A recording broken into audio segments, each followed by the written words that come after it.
ng mga nagbabagang balita. Kilos protesta, sumalubong sa ika-4 na zona ni PBBM. Tropa ng pamahalaan at rebeldeng grupo muling nagkasagupa sa Masbate. 7 NPA patay.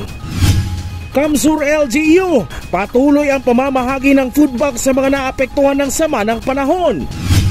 Mr. Longbam, wala epek sa init ng Kamsur Express sa nagpapatuloy na NBL Governors Cup. At Coffee Fest muling binuksan sa Naga City. Coffee making demo at pastries, tampok.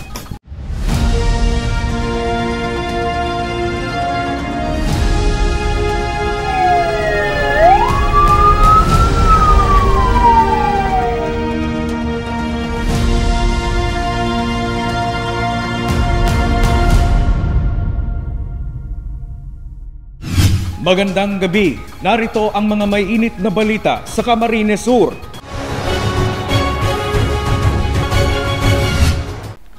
Sa pangangalahati ng kanyang pamumuno bilang Presidente ng Republika ng Pilipinas, muling inilatag ni Pangulong Bongbong Marcos ang kasalukuyang kalagayan ng bansa sa kanyang ika-4 na State of the Nation Address o SONA.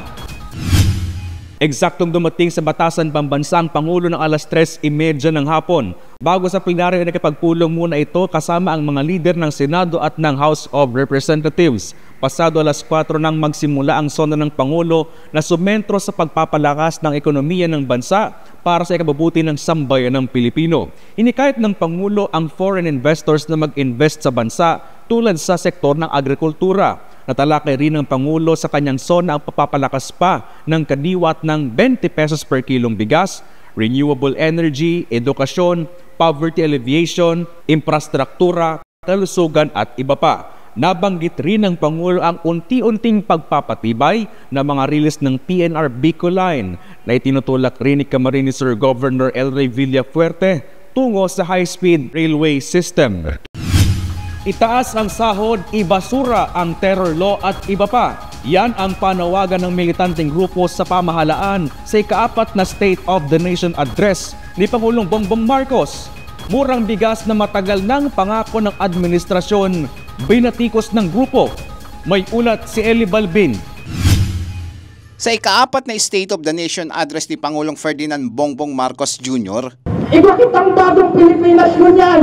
Bagong Pilipinas na mas pano ng dahas, na mas pano ng militarisasyon, pangaharas, panunupin sa karapatang pantao, pagpapatahimik sa mga nagkukontra sa mga naglalaban sa saindang administrasyon, sa saindang gobyerno. Sinalubong ito ng kilos protesta ng iba't ibang militanteng grupo na naglalaman ng samot-saring hinaing, tulad na lang ng isyong karapatang pantao, katiwalian o hindi makamit na inaasahang pagbabago. Ayon sa chairperson ng Bayan Bicol na si Jen Nagrampa, bagsak ang grado nila kay PBBM dahil sa pangako na 20 pesos na bigas. Aniya, pilit na hinahabol ni PBBM ang ratings para umano tumaas. Bagsak ang grado pa rin ni Bongbong Marcos kahit po pilit niyang itinataas ang kanyang rating. Talagang bagsak dahil unang-una po ngayon hinahabol niya yung usapin ng 20 pesos na bigas, di ba? Kaya kumbaga nagkukumahog siya na yung mga yung bigas 20 na kumbaga na ginagawa niya sa ngayon, hinabol niya para tumaas ang kanyang rating. Pero yun nga, sinasabi natin na kulang kasi hindi naman lahat nakaka-avail o nakakabili ng ganon. Kanilang kinilampag ang pamahalaan kasabay ang panawagan na mas konkretong aksyon upang matugunan ang mga pangunahing problema ng bansa. Ano ba talaga ang konkretong solusyon? O kaya yung usapin ng konkretong solusyon, yung usapin ng kahirapan, yung talagang pagtaas ng mga bilihin, tapos kung paano susolusyonan ito. Kasi ang panawagan namin dyan ay alisin muna ang VAT sa mga pangunahing bilihin at syempre sa langis.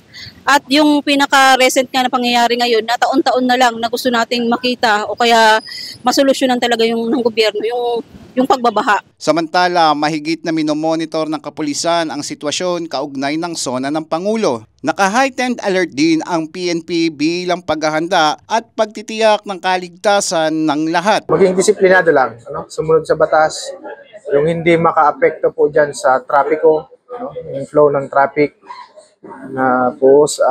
Yun lang. siguro yung karapatan ng bawat isa ng mga motorist ay konsidera din. Eli Balbin, CSN. Patay ang 7 miyembro umano ng New People's Army matapos ang nangyaring engkwentro sa Uson, Masbate. Matataas na kalibre ng armas na recover sa encounter site. May ulat si John Amador.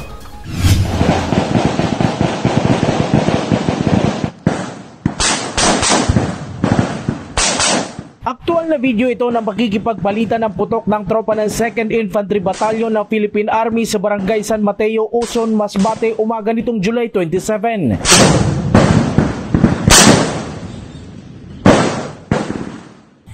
Ayon sa 9th Infantry Division ng Philippine Army, umabot ng 30 minuto ang palitan ng putok ng tropa ng gobyerno laban sa hindi matukoy na bilang ng rebelde. Nagresulta yan sa pagkakapatay ng 7 miyembro ng NPA sa ilalim ng KLG South SRC4 Bicol Regional Party Committee. Itong pagkakamatay ng 7 NPA at pagkakasamsam ng 9 na matataas na kalibre ng baril ay ang pinakamataas na bilang ng na-recover ng ating mga kasundaluhan dito sa Bicol Region ngayong taon. Isang linggo matapos maitalaga si Major General Aldwin Almase matapos niyang ipagutos ang Focus Military Operations para tuluyan ng matuldukan ang armadong pakikibaka o ang insurensiyang dulot ng New People's Army. Na-recover din sa lugar ng pinangyarihan ang iba't ibang matataas na kalibre ng baril, kabilang ang 4 na M14 rifles, isang M653 rifle, isang Bushmaster rifle at iba pang personal na kagamitan ng grupo. Ayon din sa 9th ID Philippine Army, ang matagumpay na operasyon ay bahagi ng intensified focus monitoring na direktiba ng bagong talagang commander ng 9th Infantry Division na si Major General Aldwin I. Almase at nagpapahina sa mga natitira pang miyembro ng grupo sa rehiyon. Subalit hindi umano ito ang solusyon sa insurhensya. Patuloy ang kanilang pakiusap sa mga rebelde na magbalik loob sa pamahalaan at ibaba ang mga armas para sa permanenteng katahimikan sa rehiyon. John Amador, CSN. Nagpapatuloy ang pamamahagi ng food packs ng provincial government ng Camarines Sur sa mga residenteng naapektuhan ng nagdaang sama ng panahon. Mga residente nagpapasalamat sa agarang tulong mula sa probinsya. Narito ang ulat ni Darlene Lastrulio. Nang dahil sa mga pag-uulan nitong mga nagdaang araw dahil sa sunod-sunod na bagyo at habagat, ilang lugar sa bayan ng Bato ang binaha. Ayon kay Mayor Enric Dancalan, ilang barangay ang apektado kabilang ang poblasyon at barangay Santa Cruz, partikular sa sitio Rinaga kung saan 2 zone ang lubog sa baha. May mga affected areas kami dito sa poblasyon, mostly sa barangay Santa Cruz, 2 zona, halos lubog hanggang ngayon. Yung sitio Rinaga. Sa Lakeside Barangays, merong mga ilang barangay like Barangay Bacolod, Barangay Tagpulo, Barangay Bulwang, and Salvacion. So yun ang mga sa presente na may mga baha sa area. Dagdag pa niya, apektado rin ang kabuhayan ng mga magsasaka at mangingisda na ang mga pananim tulad ng palay, mais, kalabasa ay naapektuhan. At ang mga nasa coastal area naman ay hindi makalaot kaya wala silang hanap buhay ngayon. Nagpasalamat naman si Mayor Dancalan sa pamahalaang panlalawigan ng Camarines Sur, katuwang ang Department of Social Welfare and Development o DSWD, LGU Bato sa kanilang pakikiisa at tulong. Salamat sa DSWD through the able leadership of the Provincial or Regional Director Norman Laurio at saka sa aming buting Governor, kay Governor El Rey Villapuerte, sa aming Congressman, si Congressman Migs. Salamat po for in behalf of the local government at sa lahat ng taga-Bato na apektado ng mga tropical depression at saka ng habagat. Salamat po sa inyo sa agarang pagtugon sa aming hinaing dahil sa mga apektado ng pagbaha. Salamat po. Ayon kay Barangay Captain Estrella L. Pedes ng Barangay Bacolod, lubos nilang nararamdaman ang epekto ng pagbaha sa kanilang hanap buhay na apektado talaga ang kanilang pagsasaka sapagkat ito lang ang kanilang pangunahing kabuhayan. Karamihan po dito yung mga palay na mga inabot na ng baha at saka po yung iba pong mga panghanap buhay namin na yung panghanap buhay namin sa tubig. Ayun, mga nasalanta po. At saka, ayun, yung mga palay namin, mga inabot. Grabe yung damage po, ma'am. Wala pa umanong isinasagawang assessment sa mga palayan, ngunit nagpapasalamat sila sa naunang ayuda mula sa Department of Agriculture bago pa man dumating ang pagbaha. Si Tatay Floro Tanay, residente ng poblasyon, ay pansamantalang lumikas matapos na halos abutin ng tubig baha ang kanilang higaan.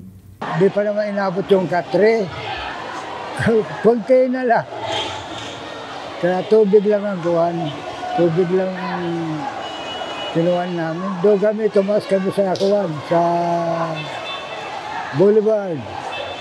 Para magkakuhan. Kasi muntik yan, malapit ka sa katre. Nagpaabot din siya ng taus-pusong pasasalamat sa pamahalang panlalawigan sa pangunguna ni Governor Elry Villafuerte, Congressman Migs Villafuerte, Mayor Enric Dancalan at sa buong lokal na pamahalaan ng Bato para sa kanilang mabilis na tugon at tulong. Number one, siyempre, si Job, Elry Villafuerte, saka si Kuan, si Congressman si Migs Villafuerte. Pangatlo, ang aming mayor na si Enric Dancalan. Maraming salamat sa inyo, ma'am. Patuloy pa rin nagsasagawa ng monitoring at pagresponde ang lokal na pamahalaan para matulungan ang mga residenteng lubos na naapektuhan ng kalamidad. Samantala, maliban sa mga residente ng Bato, ay nakatanggap rin ng food packs sa higit 1,000 residenteng apektado rin ng sama ng panahon sa bayan ng San Fernando. Darlene Lastrullo, CSN. Nahalal si Camarines Sur Governor Elry Villafuerte bilang Senior Vice President for South Luzon ng League of Provinces of the Philippines. Nahalal naman si Governor Reynaldo Tamayo Jr. ng South Cotabato bilang National President. Taos-puso ang pasasalamat ni Governor Villafuerte sa suporta ng kapwa niya gobernador sa tiwalang binigay sa kanya sa naturang posisyon. Sa social media post ng gobernador, tiniyak nito na irerepresentan niya ang South Luzon ng maintegridad, pagkakaisa at bisyon ng inklusibong pag-unlad. Tinanggal umano ng ilang residente sa Milaor, Camarines Sur ang inilagay na barikada ng PNR sa isa sa mga unauthorized crossing. Pagtatanggal ng naturang barikada, mahigpit na pinagbabawal ayon sa PNR. May ulat si Eli Balbin. Tinanggal na ng mga residente ng Barangay Kapoknasan, Milaor, Camarines Sur ang steel bar na inilagay ng Philippine National Railways at iniharang sa daanan ng mga motorista at mga residente upang hindi na magdulot ng banta sa kaligtasan ng mga dumadaan. Ayon sa ilang residente na nakausap ng CSN, masyadong pasakit at abala ang inilagay na harang sa kanilang daraanan. Kailangan pa nilang umikot ng malayo para lamang makapasok sa kanilang trabaho. Talagang epekto nito, abala, tapos ikot talaga kami doon sa Medalipa. Shortcut talaga po ito, sir. Papunta kami ng Naga o Pili, dito talaga malapit. Abala po siya ta. Minsan po pag ang mga motor po din nakaagi dyan, ning hassle po sa transportation para sa mo. Ayon kay Punong Barangay Weni Guerrero ng Kapoknasan, mahalaga na mabuksan ang ipinasara ng PNR dahil ito ang mabilis na daanan nila para makarating sa kanilang paroroonan. Aniya, noong ipinasara ang daan ay dumaan sa gitna ng riles ang mga motorista na mas delikado at tila nakikipagpatentero sa tren ng PNR. Kasi nga sir, wala talagang madaanan yung mga yung mga naninirahan dito. Yun ang pinakamabilis na madaling daanan talaga ng mga tao rito. Kaya siguro binuksan nila yung ilalim para makadaan kahit motorsiklo. Kasi kung hindi sir, dumadaan sila sa gitna ng riles, mas delikado. Sa pahayag ng PNR, mahigpit na ipinagbabawal ang pagtanggal ng naturang steel barricade. Nagsisilbi umano itong safety measure hindi lang sa mga residente maging sa mismong tren at pasahero ng PNR. Araw-araw din umanong nagsasagawa ng inspeksyon ang PNR sa lugar upang matiyak na hindi na muling mabubuksan ang isinarang hindi autorisadong crossing. Nanawagan si Punong Barangay Guerrero sa PNR na matulungan sana sila sa paghahanap ng solusyon upang mapadali ang pagpasok ng mga residente niya at maiwasan ang pahirap na dulot ng pagsasara ng daan. Apila namin sa PNR na sana nga mapayagan kami na mabuksan yung Kasi yung mga tao talagang pilit na dyan dumaraan. Yun nga sabi ko, sir, sa ibabaw ng riles sila dumaraan. Minsan nga, may muntik-muntik ka ng mahagip ng tren dyan eh. Eli Balbin, CSN. Kasabay ng mga pag-uulan dulot ng sunod-sunod na bagyo na sinabayan pa ng habagat, ininspeksyon ng Department of Trade and Industry o DTI ang ilang establishmento para alamin kung may paggalaw sa supply at presyo ng mga pangunahing bilihin. May ulat si Regine Bue. Sa kabila ng mga naranasang pag-ulan na epekto ng sunod-sunod na bagyo na sinabayan pa ng habagat, patuloy ang price at supply monitoring ng Department of Trade and Industry sa mga pangunahing bilihin sa Camarines Sur. Pinangunahan ng Consumer Protection Division ng DTI Camsur ang inspeksyon sa mga tindahan, palengke at supermarket sa Naga City at mga karatig lugar sa probinsya. Layunin ng monitoring na masiguro ang mga pangunahing bilihin ay mananatiling nasa suggested retail price at sapat ang supply. Naglibot talaga kami to make sure na talagang one, ikuha kitang enough supply kang basic and prime commodities. And then number two, itong ma-ensure ta naman yung pagtataas ng presyo. So, good news is, igwa kitang enough supply, at the same time, maintain man sa presyo. So, mayong mga nag-appropriate ng mga negosyante, na nag-hoard, o nagpataas kang presyo. Talagang nagsunod sila duman sa suggested retail prices. Dagdag pa ni Director Ablan, nananatiling stable ang presyo at supply ng mga punahing bilihin sa kabila ng masamang panahon. Samantala, inaanyayahan din ng DTI ang publiko na magsumbong sa ahensya kung may mga tindahang hindi sumusunod sa suggested retail price o SRP at nagsasamantala sa sitwasyon. Siguro, number one is they dapat mag-audit. And then they mag-result sa panic buying. Kasi pag nag-ahadit kita, of course, ma-add lang yan in stress sa satuya. And then pag nag-panic buying kita, pwede kitang mag-contribute duman sa magkaigwang shortage or temporary shortage, which can affect the supply and at the same time, ang presyo. So, dahil dapat kita duman mag-resolve. So, always, kung halimbawa araw kayo na nag-prepare kita for a calamity, bakal lang kita katong tama lang. Example, good for 1 week lang. Di kita magbawag katong lagpas na ngaya sa sarong bulan na konsumo, no? Ito lang na, at least good for 5 days na pwede tayong i-konsumo. Kasi remember, ining mga food products na ani, may mga lifespan lang yan or shelf life. So baka atyan ka yan, sobra na sa shelf life, nabakal ta pa. So make sure lang na pag nagbakal kita, ito lang na tama, itong kaya lang na i-konsumo kang pamilya within a period of 5 days probably, tangaring gabos man matawan in chance na makabakal kang mga supplies na ni or kaning mga inaapod na basic necessities and prime commodity. Regine Bue, CSN. Lumabas sa pagsusuri ng Bureau of Fisheries and Aquatic Resources o BIFAR na may pagtaas ng dissolved oxygen sa Lake Buhi na maaring magresulta sa fish kill. Lake Development Office pinag-utos na ang early harvest sakaling lumala pa ang sitwasyon. May ulat si Darlene Lastrullo. Nilinaw ng Lake Development Office na walang naitalang fish kill sa Lake Buhi sa kabila ng naiulat na paglapit sa pampang ng mga isdang ayungin, biya at sinarapan sa Sitio Kilaw, Barangay Salvacion. Ayon kay Mark Anthony Nazarea, tagapagsalita ng LGU Buhi at Lake Development Office, walang naitalang namatay na isda bagkus may pagbaba ng dissolved oxygen. As of now, wala pa naman tayong na-receive na report regarding sa fish kill dito sa Buhi. Actually, halos lahat ng areas na pinagtestan nila na areas ay may low dissolved oxygen.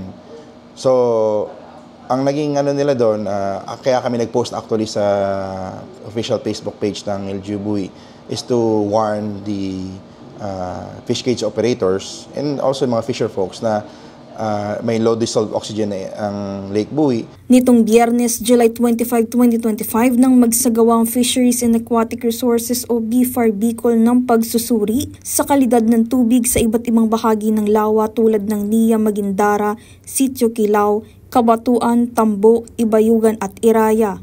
Ang resulta ng pagsusuri ng BIFAR ay naipasa na sa pamahalaang lokal ng Buhi upang magsagawa ng agarang aksyon at matiyak ang kaligtasan ng kabuhayan ng mga mangingisda at aquaculture operators sa paligid ng lawa. Batay sa resulta, napakababa ng antas ng dissolved oxygen o DO sa ilalim ng lawa. Partikular sa Barangay Salvacion kung saan naitala ito sa pagitan ng 0.41 hanggang 2.61 parts per milyon. Ang inirekomendang DO level para sa kaligtasan ng mga isda ay hindi bababa sa 5 ppm. Ang kakulangan sa DO ang pangunahing dahilan kung bakit lumalapit sa gilid ang mga isda, isang senyales ng fish bitching. Sa kabila ng mababang DO level, nilinaw ng LDO at B4 na walang naitalang fish kill. Ayon sa kanila, posibleng nakarecover ang lawa sa tulong ng pagbuti ng lagay ng panahon. Pinaliwanag naman ito kung bakit nagkakaroon ng low dissolved oxygen sa Lake Buhi. Nagkakaroon tayo ng mga massive fish kill dito sa Lake Buhi is around mga October, November. Kasi yun ang talagang masama ang panahon, mataas na yung lake elevation. Kasi yung dissolved oxygen basically kailangan ng mga isda yan, mga aquatic animal, mga isda, especially in this case tilapia. Kakaroon lang naman tayo na talaga ng low dissolved oxygen is depende sa condition yan, either na yung mga siltation na bulabog, especially pag may malakas ang bagyo, talagang magkakaroon ng yung mga silts tataas yun. So yung parts per area ng tubig na pupuno ng dumi instead of dissolved oxygen. Samantala, nananatiling normal naman ang iba pang water parameters gaya ng temperatura, pH level, salinity at transparency ng tubig. Hinimok ng BFAR Region 5 ang mga fish cage operators sa Salvacion at Karatig Barangay na maging mapagmatsyag, lalo na sa mga lugar kung saan bumagsak na sa critical ang DO level na maaaring magresulta sa fish kill. Inirekomenda rin ng ahensya sa mga fish cage operators ang emergency harvest upang maiwasan ang posibleng malaking pagkalugi kung sakaling lumala ang sitwasyon. Ipinaalala ni Nazaria na ang mga isda ay natural na lumipat ng lugar upang maghanap ng sapat na oxygen kapag mababa na ito sa dati nilang tirahan. Yung mga wild tilapias, of course, pag mababang dissolved oxygen sa Lake Buhi, siyempre nagmamigrate sila doon sa mga malapit sa mga river, mga bukana, ganon. Kasi doon, mas mataas ang ang dissolved oxygen. Dagdag pa niya, ang panahon ng Oktubre hanggang Nobyembre ang karaniwang may mataas na tsansa ng fish kill dahil sa patuloy na pag-ulan at pagtaas ng lake water elevation. Kaya't pinapaalalahanan niya ang mga stakeholders na maging handa at aktibong mag-monitor sa sitwasyon ng lawa. Kasi usually, ang nagkakaroon lang tayo ng massive flooding is during rainy season. Ito na yung mga October, November. Kasi by that time, mataas na yung elevation ng Lake Buhi. So, dadagdagan ka pa ng ulan, talagang tataas agad. Darlene Lestrulio, CSN. Parehong walang naisalbang gamit ang mga biktima ng nangyaring magkahiwalay na sunog sa Pasakaw at Naga City nitong nakaraang araw. May ulat si John Amador. Grabe oh! Pahirapan ang naging pagresponde ng mga tauhan ng Bureau of Fire Protection at ilang volunteer firefighters sa sumiklap na sunog sa isang bahay sa Zone 1 San Felipe, Naga City. Pasado alas 10 ng umaga nitong Sabado, ang mga bombero kinailangan pa umanong iakyat sa mga bubong ang kanilang mga fire hose dahil sa masikip na daan sa lugar. Pagdating doon, sabi nila medyo alanganin yung area nung nasusunog na bahay kasi malapit dun sa ilog. Medyo nahirapan maglatag ng hose yung mga tropa namin. Yung iba nga, dinaan na lang sa ibabaw ng mga bahay para may abot dun sa area ng nasunugan. Din naman, naagapan, wala naman ibang nadamay na bahay kasi medyo na-timing na medyo may bakanting lote yung katabi. Natupok ang bahay at mag-isa ang naninirahan sa lugar na maganap ang sunog. Wala namang naulat na nasugatan at ayon sa inisyal na investigasyon ng BFP, marahil na iwang apoy sa pagluluto ang posibleng pinagmulan ng sunog. Base sa namin, nung investigation, sabi kasi may niluluto daw yung nag-occupy nung time na yon. Kasi yung kapatid yata nasa Bulacan. So yung tumatao dun is yung kapatid nung nasa Bulacan. So, sabi may niluluto daw kasi base sa pagtatanong namin sa mga kapitbahay, may nangamoy daw na parang may sinusunog na plastic or something minululuto. So, tapos yun na, nakita nila malaki na yung apoy. Siguro hindi niya na-control yung niluluto niya. Ang isang pa nakapag doon kasi maliban sa made of light materials, yung biktima is nangangalakal din. So, napansin namin dun sa loob ng bahay, maraming mga tambak na mga papel, karton, kahoy. Samantala, Biyernes nang sumiklab at tinupok ng apoy ang isang bahay sa Zone 7, Barangay Balugo, Pasakaw. The latest information po about the fire incident that occurred last July 25, that was Friday, 10 o'clock in the morning. This particular structure is a residential structure owned by a certain Albert Kiyong Baluig.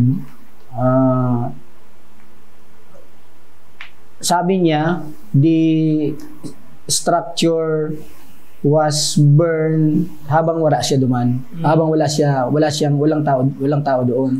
Kasi for the information of everybody, the area is somewhat secluded from poblasyon area na matataas yung mga damo at hindi masyadong napansin ng mga kapitbahay na may nasusunog na structure doon. Huli na rin daw nang maparating ang ulat ng sunog sa BFP. Inabutan ng otoridad na tupok na ang buong bahay at lumalabas sa investigasyon na sa lakas ng hangin dumikit ang galvanized iron o bubong sa wire ng kuryente na pinagmulan ng sunog. Sa initial investigation po ng aming mga fire safety investigators, the fire initially caused by the service drop wire having in contact with the GI sheet as per investigation, and nag-cause na po yun ng spark doon sa light materials ng bahay. Samantala, inabutan naman namin sa lugar ang concerned citizen na si Nanay Estrella na magdadala sana ng pagkain para sa nasunugan, ngunit wala ang mag-anak sa lugar. Hindi ko rin akalain na maganito sila kasi nga, pero dahil po sa panahon, malakas po yung hangin, tapos sila nagtrabaho, nagpintura doon sa school. Ngayon wire, tapos sumilaog, wala talagang nakuha nila. Ang natira lang talaga yung nasa katawan nila, pati yung mga anak, suot ang mga anak nila, kaya nga kawawa din. Ilan po yung anak nila? Apat nag-aral, high school at saka elementary. Oo, wala sila nung nangyari? Wala, sila lahat nasa school at kailangan talaga nila na makabuo din yung bahay nila kasi nga may mga bata. Walang nasaktan sa insidente maliban umano sa mga alagang aso at pusa na nasa loob ng bahay nang sumiklab ang sunog. The fire prevention is on a daily basis dapat. Okay? Every day is Fire Prevention Day. Hindi lang po Fire Prevention Month. During March,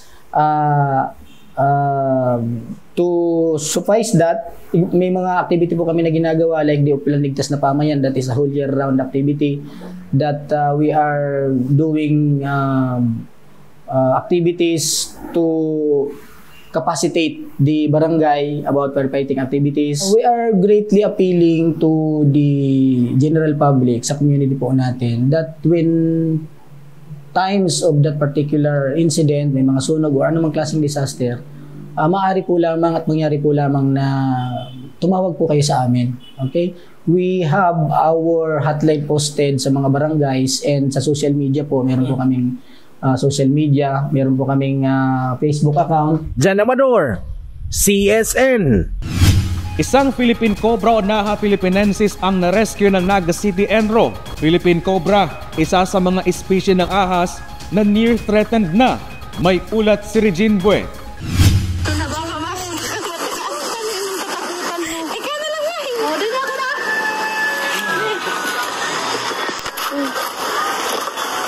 Isang Philippine Cobra o Naha Philippinensis ang matagumpay na nahuli at na-rescue ng mga tauhan ng Naga City Environment and Natural Resources Office sa loob ng bahay ng dating Vice Alcalde sa Barangay Carayan, Naga City nitong Sabado, Hulyo 26. Sa bidyong ito, makikitang maingat at professional ang pag-rescue ng mga operatiba ng Naga Cobra o City Operatives for Basic Rescue of Wild Animals sa naturang makamandag na ahas na nagtago sa isang drawer ng bahay. May mga pagkakataong lumalaban ang ahas ngunit kalmado pa rin itong nahuli ng sentro. Sa hiling mi yaon to duman talaga sa lugar ninda kasi ang likod ni na former Vice Mayor rice fields. So iyan ang usualing habitat kan mga Philippine cobra. Ayon sa Enro, ang ahas ay may tinatayang haba na 1 metro na na-turn over na sa Provincial Environment and Natural Resources Office o PENRO ngayong araw. Isang Philippine cobra o mas kilala din sa tawag na spitting cobra. Isa sa mga makamandag sa iba pang espisye nito. Samantalang muling nanawagan ng lokal na ahensya sa mga residente na agad i-report sa kanilang tanggapan ang anumang wildlife na makita sa kanilang lugar at makiisa sa pagprotekta sa kalikasan. Although sa International Union for Conservation of Nature and Natural Resources, classified siya as bako man siyang endangered, bako man siyang threatened, pero kay puhan maproteksyonan tan sa indang population kasi data aram kasi mayong study kung anong pira na lang na number ang mga arog kaning klase ng hayop na natural pest controller ta. So ang kinakakanya si mga kino sa mga fields and si sa masiton sa laog kang harong. So in short, sinda nagtatabang sa to para makontrol ang population kaning mga rodents na ini. Regine Boy, CSN. Mapalakas pa ang kaalaman sa batas trapiko. Yan ang layunin ng pagsasailalim sa theoretical driving course ng 136 na pulis sa barangay at iba pa ng LTO. Narito ang ulat. 136 na participant ang lumahok sa isinagawang libreng theoretical driving course sa Barangay Concepcion Grande, Naga City nitong nakaraang araw. Isa sa mga dumalo ay si Marinel May Chica, SK Chairman ng naturang barangay. Ayon sa kanya, malaking tulong ang ganitong aktibidad hindi lang para sa mga kukuha ng lisensya, kundi para sa lahat ng nangangailangan ng komprehensibong kaalaman sa mga batas trapiko. Importante yun po uning maray, lalong-lalo na this time na kadakol ng mga cases na nangyari, specifically sa Naga, kang mga lalong-lalo sa mga nangyayari sa highway in terms of pag-drive. And sana ini makatabang para madagdagan pa ang knowledge, as in para din makatabang naman sa mga bako lang sa mga jóvenes, but rather pati doon sa mga oldies na may panig lisensya and they pa sa knowledge nila pag-abot sa driving. Kakulaan si tabang kang mga pulis and pati kang LTO sa pag-serve din da pagbaba sa grounds. Ang libreng TDC ay inisyatiba ng Revitalize Police sa barangay sa pangunguna ni Police Staff Master Sergeant Ben Arriaga, team leader ng RPSB. Ayon sa kanya, sinusuri nilang maigi ang mga pangailangan ng barangay at ang theoretical driving course sa isang mahalagang proyekto para mapalawak ang kaalaman sa mga batas trapiko lalo na sa mga kukuha ng lisensya. Naging part po namin dito is the conduct ng need assessment survey sa community wherein lumabas doon ma'am na yung license ng mga drivers natin is mataas ma'am yung rate na nakuha namin na gusto nilang maka-avail. And at the same time ma'am, with the experience sa law enforcement, marami po tayong nahuhuling mga walang lisensya na nagiging cause ng mga traffic violations. So with this ma'am, this is the second time na nagkandak ma'am yung Revitalize Police sa Barangay Team 1 sa Concepcion Grande ng ganitong activity to address that particular issue. Ayon naman sa LTO, maganda na dumadami ang mga lumalahok sa ganitong seminar dahil nakikita nilang tunay na interesado ang mga tao na matuto at sumunod sa mga batas trapiko. Aside po for road safety, ginigibo mi po ini para serbisyo po sa mga gusto magkuaning student permit kasi po ini po libre lang na kinokonduct ni LTO. So dako lang bagay po ini para at least sa start pa lang aram na po nila yung tamang mga gawi-gawi kapag po sila ay magmamaneho. Maliban sa mga tinalakay na paksa tungkol sa mga batas trapiko at safety protocols, nagkaroon din ng exam ang mga dumalo upang masuri kung talagang may natutunan ng mga ito at eligible na para sa prerequisite ng pagkuha ng lisensya. Samantala, inaanyayahan ng mga otoridad ang lahat na sumali sa mga ganitong aktibidad upang mas mapalawak pa ang kanilang kaalaman sa mga batas trapiko at mapaigting ang kaligtasan sa daan. Regine Boy, CSN. Wa-epek ang bangis ng binansagang Mr. Long Bomb ng Manila sa bagsik ng Camsur Express sa home court nito. Jersey retirement ng 8 dating manlalaro ng Camsur Express sinagawa. Narito ang ulat. Sa isang matinding laban na ginanap sa Capuerte Sport Complex, tinambakan ng Camsur Express ang kanilang kalaban sa hardcourt ang Manila MLB. Ang laro ay nagtapos sa score na 143-108 kung saan nagpakitang gilas at dinomina ng Camsur Express ang lahat ng quarter. Hindi pinaporma ng Camsur Express ang MLB at binagsagang Mr. Long Bomb na Harms Huy. Ayon kay Coach Mumo, pinakita nila ang tunay na diwa ng team effort at determinasyon. Mahalagaan niya ang bawat puntos at ang pagtutulungan ng buong koponan. Si Berman Magpantay ang kinilala bilang best player ng laro matapos makapuntos ng 3 puntos at magbigay ng 11 rebound. Ang panalo ay magbibigay sa Camsur Express ng mas mataas na tsansa na makapasok sa final. Naging masaya ang mga tagahanga at umaasang makakamit nila ang kampyonado ngayong season. Kinilala at binigyang pugay naman ng Camarines ang mga dating manlalaro ng Camsur Express ay sinagawang jersey retirement ceremony. Kabilang dito sina Paul Jan Suliman, Alan Joe Pera, Dexter Mendoza, Raymart Aquino, Alwin Margalio, Fredson Hermonio, Jester Angelo Olea at Arnold Magalang. Samantala, sunod na makakalaban ng Camsur Express sa nagpapatuloy na Governor's Cup ang Tikas Kapampangan sa Martes, July 29. Eli Balbin, CSN. Need some caffeine? Have a sip sa Coffee Fest sa isang mall sa Naga City. Coffee making demo at pastries na perfect sa kape. Tampok sa aktibidad. Narito ang ulat. Coffee lover ka ba? At naghahanap ng tambay na puno ng aroma at saya? Arat na at bisitahin ang iba't ibang stall sa isang Coffee Fest sa isang mall sa Naga City. Sa muling pag-arangkada ng aktibidad, tampok ang iba't ibang coffee stall at masarap na pastries na perfect fare ng kape na matatagpuan sa designated area ng mall. Kaya si Tatay Donato Malonda, enjoy na enjoy ang kanyang pagtambay sa Coffee Fest. Maganda raw na may ganitong event. Hindi lang mga coffee lover ang nakikinabang kundi napopromote din ang mga local coffee shop sa loob ng mall. Sharing of love, wisdom, and values. The reason nagdidig para may income. Maski basok na kami, still we buy something besides yung sa personal, nandara kami for take home para manamitan kan mga parintes kung ano ang best kan SM. Para naman sa baristang si Yishen, malaking tulong ang aktibidad hindi lang sa kita, kundi mas nakikilala at nabibigyang exposure ang kanilang negosyo. Nakakatabang po ining event po para sa promotion kang store po. Taon-taon isinasagawa ang Coffee Fest ng SM na layuning suportahan ang mga small business owners tulad ng coffee at pastry shops.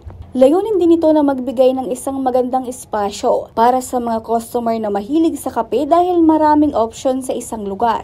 Kasabay ng pagdiriwang ay iba't ibang aktibidad kagaya ng coffee making demo katuwangang TESDA. Ayon kay Vanessa, isang participant at barista rin, malaking tulong ang ganitong demo sa kanilang kaalaman. Nakatulong sa amin dahil as mga coffee lover, parang nalaman namin kung ano yung tamang dapat gawin namin pag mag-aano kami ng coffee. Para naman sa coffee making trainer na si Angeline Espero ng TESDA Kasifmas, nakakatulong ang Coffee Fest sa mga participant para makakuha sila ng tips kung paano magtayo ng kanilang negosyo. Nakaka-benefits po sila, even at student or yung gustong mag-business. Kasi di ba ngayon trend yung coffee business. Kapag may coffee business, syempre, you need to think, how will you start up a business? So now, sabi ko nga, even without yung machine, they can put up a business. Basta alam lang nila yung lasa ng kape. Hindi lang kape ang ino-offer sa Coffee Fest, kundi pati na rin ang musika dahil may busking sa area simula 4 p.m. hanggang 9 p.m. para mas mapasaya ang ambience para sa mga bisita. Samantala magtatagal ang Coffee Fest sa July 29 kaya bago ito matapos, baka gusto mo munang tumambay, magkape at mag-support sa lokal na negosyo sa probinsya. Chinbue, CSN. At yan ang mga mainit na balita ngayong araw sa Camarines Sur. Kami ang Kamsur News. Ako po si Chris Novello. Diyos mabalos sa pagtitiwala.